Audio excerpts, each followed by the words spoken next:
Hi, this is just a video update about my public inquiry into log 752. I've noticed developments online recently. As for the police officer, still I haven't heard from Professional Standards Department in Portishead, Bristol. I figure that they're still reviewing the log 752 and the incident that happened. As far as one of the police officers is concerned, the Home Office that are dealing with the public inquiry, they haven't written to me, but they have their initial or preliminary process, which is like the first 2 years of a public inquiry, which is all to do with investigating the incidences or the issues surrounding the point of the public inquiry before they begin to publish anything. For a start, I'm not family, I'm not related to the police officer or to the real Ellie Gooch. I'm not even related to the imposter of the real Ellie Gooch. I'm not a colleague, I didn't work at Curo, the social housing developer, and in working with Ellie Gooch, and I don't work for the police force, so even the Somerset Constabulary or any regional police force. I'm not a police officer, so I'm not connected as a colleague to log 752 or the whereabouts of the real Ellie Gooch.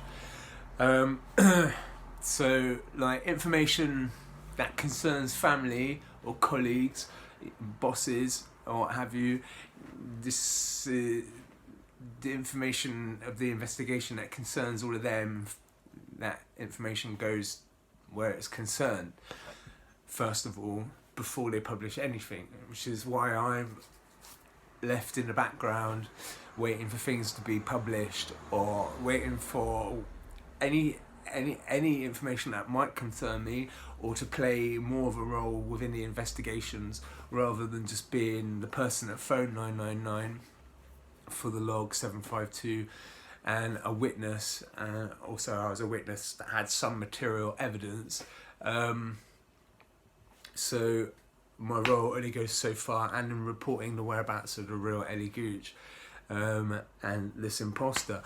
This is quite interesting because recently I noticed at Google, I always use Google search engine, and I noticed recently that the real Ellie Gooch had media that is associated with her job, her role and her status at Curo, the social housing developer, as one of the lettings manager, because she was my housing compliance officer.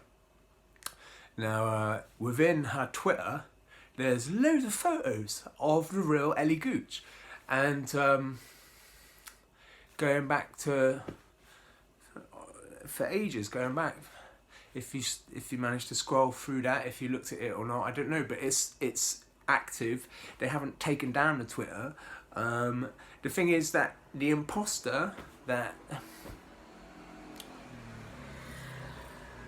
was doing her job and using her name, who by no means at all was a doppelganger for the likes of the real Ellie Gooch whatsoever, which is why I reported it in the first place, actually started using her media that was work related. It's actually been removed now. I presume it's been removed by the National Crime Agency because they're involved in the investigation of the public inquiry in its broader sense. So the media of the imposter has been removed from the search engine and from the Twitter, from all of that, but the real Ellie Gooch's Twitter, that's work related, is still active, and of the real Ellie Gooch. So perhaps they're using it as part of their investigation to establish the identity of the real Ellie Gooch. Possibly. There's not been any developments other than to that Twitter, for instance, other than what the imposter had made use of it to make developments of, but obviously it's been, and like I said, it's been removed now. So I presume that they've caught this imposter. This imposter hopefully is on remand, and connected with the issues of whereabouts to the real Ellie Gooch. Hopefully that imposter's on remand, and hasn't been bailed. So I mean, I don't know just yet, but hopefully. So there you go. That's my update at the moment. The 2 years is like almost up. By the end of this year, the end of 2019, that will be the first 2 years of the public inquiry. Then we'll start to look at things being published. Sure, there'll be stuff that might be anonymised and stuff because of the Data Protection Act. They haven't come down on me like a ton of bricks for mentioning the real Ellie Gooch or stuff in anything in any communications. I did get arrested for malicious communications. That was between me and Curo. This much earlier on. This is like of last year, but I wasn't charged. They had to release me without charge. So and that's all to do with PC Mark Hodder, who is a terrible policeman.